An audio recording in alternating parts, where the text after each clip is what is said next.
Okay, so we are going to focus on the second derivative of parametric equations and vector valued functions for the two most likely to be tested on topics for Module 4 for the AP Calculus BC exam. Okay, so first let's look at taking the second derivative of parametric equations. So you're probably wondering, what is a parametric equation? So parametric equations are a set of equations that express a set of quantities as explicit functions of independent variables, or parameters, which is where the name comes from. So why do we want to use parametric equations? Parametric equations give us more information about the movement of an object with respect to time. They also separate equations for x and y in terms of t. So we understand like left and right movement separate from up and down movement as a function of time, which is actually super useful. Okay, so we're looking at taking the second derivative of a parametric equation. So before we can even look at the second derivative, we need to look at how to take the first derivative. So the first derivative is you're going to derive your y component with respect to t and derive your x component with respect to t. And then to get dy dx, you're going to take whatever you derive, your dy dt over your dx dt, and that's going to give you your dy dx. Now, the equation kind of for the second derivative of a parametric equation, the second derivative formula, if you will, is the derivative of dy dx over dx dt.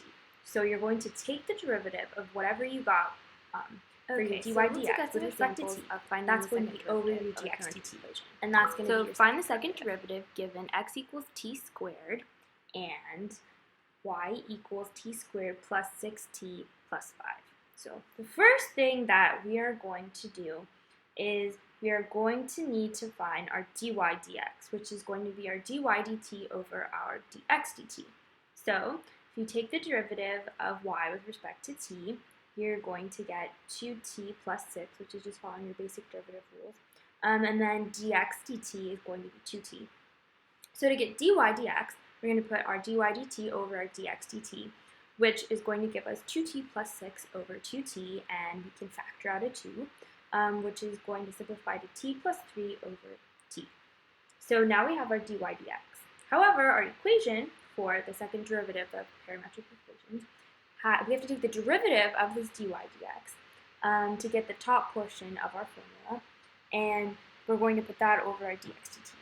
So to take the derivative, because we have something over another, kind of like we have a fraction, so we're going to have to use d low d high minus high d low over low squared, which is like basic derivative rule. So basically when we take the derivative of dy dx, we're going to end up with 3 over t squared. But we're going to have to put this over our dx dt, which we found our dx dt will be 2t. And when we put this over our 2t, and we do keep change flip, simplifying, we end up with negative 3 over 2t cubed. Okay, let's move on to our next example. Given that x equals 2 root t and y equals 3t squared minus 2t, find the second derivative. Okay, so we're going to basically follow the same process that we followed for the previous example. So the first thing that we are going to have to do is we're going to have to find the derivative of x, the derivative of y, and put dx dt over dy dt. So when you take the derivative of x, you get that to be t raised to the negative 1/2. And then when you take the derivative of y, you get that to be 6t minus 2. So we're going to put our dy dt, which is 6t minus 2, over our dx dt, which is t to the negative 1/2, to get our dy dx. So then, when we simplify this, we get 6t raised to the 3/2 minus 2t to the 1/2. So we're going to take the derivative of this dy dx, which with respect to t, which gives 9t raised to the 1/2 minus t to the negative 1/2. And we're going to put this over our dx dt, following the second derivative formula, which we're going to put this over t raised to the negative 1/2. And then, with some simplification, we get this to be 9t minus 1. And we're done. Okay, so the next topic we're going to look at today are vector valued functions. So you're probably wondering, what is a vector valued function? So a vector valued function is a function with the domain of a subset of real numbers while the range is a set of vectors. And in 2 dimensions, this can be denoted as xt, yt using using unit vectors I and j, like r of t is equal to x of ti plus y of tj. So some important equations with vector valued functions is the speed of the particle, or the magnitude length of the velocity vector, which is the square root of dx dt squared plus dy dt squared. And another important formula or equation is the length of the arc length of the curve from t equals a to t equals b. Also, it's known as the distance traveled by the particle from t equals a to t equals b. And that is the integral from a to b of the square root of dx dt squared plus dy dt squared.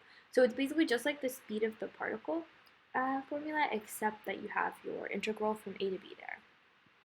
Okay, so let's look at some examples. So, a particle moves in the xy plane so that anytime t, where t is greater than or equal to 0, the position of the particle is given by x of t equals t squared plus 3t, and y of t is equal to t cubed minus 3t squared. So find the magnitude of the velocity vector when t equals 1. Okay, so we know the formula we have to use for magnitude is the square root of dx dt squared plus dy dt squared. So we know we're going to need to use this formula. So let's just dive in. So let's find x prime of t, which is 2t plus 3, and then we plug in 1 since it's asking for when t equals 1. So 2 plus 3 equals 5, then you find y prime of t, which is 3t squared minus 6t, and then you plug in 1 for t, since it's asking for when t equals 1, then you have 3 minus 6 equals negative 3, and really from this point forward, it's just plugging it into the formula, which you plug in 5 squared plus negative 3 squared, and you take the square root, which is the square root of 34, and you can leave it as the square root of 34. Okay, let's move on to the next example.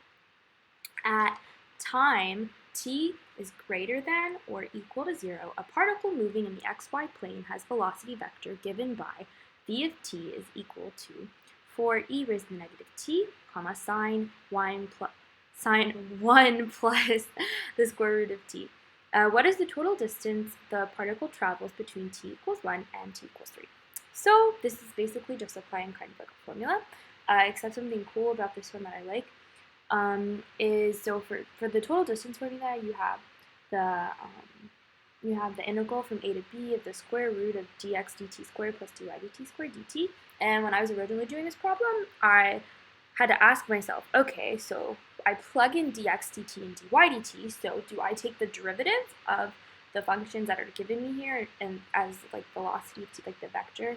Do I take these derivatives, or do I just use the equations that are provided? And this is where you have to have like a conceptual understanding. So basically you don't take the derivative because this is the form you're going to use, since distance, the relationship between the position and velocity acceleration is velocity is the derivative of position, right? So it tells us this is our velocity vector, so we don't have to take the derivative. It's already in the form we need. So basically we just plug in 4e to the negative t squared plus sine 1 plus root t squared, and basically you just use the integral function on your TI-84 or TI-83, and when you evaluate this from 1 to 3, you get 1.861. So yeah, those are some important concepts that will be on the EP Calculus BC exam, and thanks for watching.